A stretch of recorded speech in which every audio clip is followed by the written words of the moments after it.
আসসালামু আলাইকুম, সবাই কেমন আছেন? আশা করি সবাই ভালো আছেন। আল্লাহ তাআলার রহমতে আলহামদুলিল্লাহ আমিও ভালো আছি আল্লাহ তাআলার রহমতে।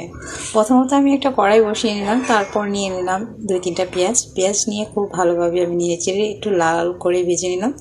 তারপরে দিয়ে দিলাম সামান্য একটু পানি দিয়ে দিলাম হলুদের গুঁড়ি, তারপরে ধনিয়ার গুঁড়ি, তারপর মরিচের গুঁড়ি দিয়ে খুব ভালোভাবে আমি মশলাটা কষিয়ে নেব। আর এই কষানোর টাইমে আমি দিয়ে দিলাম একটা টমেটো কুচি, আর টমেটো কুচিটা দিয়ে তারপর খুব ভালোভাবে কষিয়ে নিয়ে তারপর এখানে দিয়ে দিলাম পেঁয়াজের পাতা।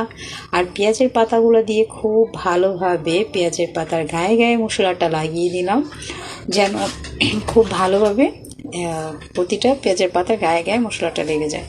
তারপর এখানে আমি দিয়ে দিলাম 2টা কাঁচামরিচ, তারপর কিছু ধনিয়া পাতা দিয়ে আর 2টা কাঁচামরিচ দিয়ে ভালোভাবে সিদ্ধ করে তারপর আমি নামিয়ে নিলাম এটা খাবারের জন্য। আর দেখতেও কিন্তু অনেক সুন্দর, খেতেও কিন্তু অসম্ভব মজা। এটা আপনার বাসায় এইভাবে বানিয়ে